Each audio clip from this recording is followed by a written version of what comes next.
नागपुरातील 16 शाळांसह न्यायालय, महापौर कार्यालय, जिल्हाधिकारी कार्यालयाला धमकी देणारे मेल बांगलादेश आणि फ्रान्समधून आल्याचं उघड झालंय। धमकीनंतर एटीएस, एनआयए चांगलीच सक्रिय झाली। मेलमध्ये केलेल्या उल्लेखानुसार 31 ऑगस्टपर्यंत पोलीस यंत्रणा आता अलर्ट मोडवर आहे। धमकीच्या मेलनंतर पोलिसांकडून संबंधित शाळा आणि आस्थापनांमध्ये तपासणी करण्यात आली। खलिस्तानवादी संघटनांनी या मेलची जबाबदारी स्वीकारल्याची माहिती। संपूर्ण तपास यंत्रणा आणि स्थानिक पोलिसांना अलर्ट राहण्याचे आदेश देण्यात आले।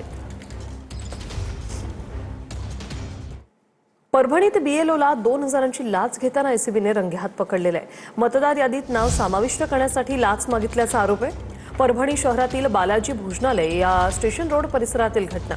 बीएलओ रामेश्वर काळे असं लाच स्वीकारणाऱ्या आरोपीचं नाव आहे। आरोपी विरोधात नवा मोंढा पोलीस ठाण्यात गुन्हा दाखल झालाय।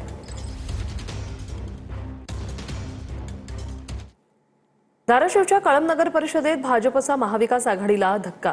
ठाकरेंचे 9, काँग्रेसचे 1 नगरसेवक आज भाजपात प्रवेश करणार, सूत्रांची माहिती। सोलापुरात भाजप प्रदेशाध्यक्ष रवींद्र चव्हाणांच्या उपस्थितीत पक्षप्रवेश। नगरसेवकांच्या पक्षप्रवेशामुळे कळंब नगर परिषदेतील सत्तेची समीकरणं बदलणार।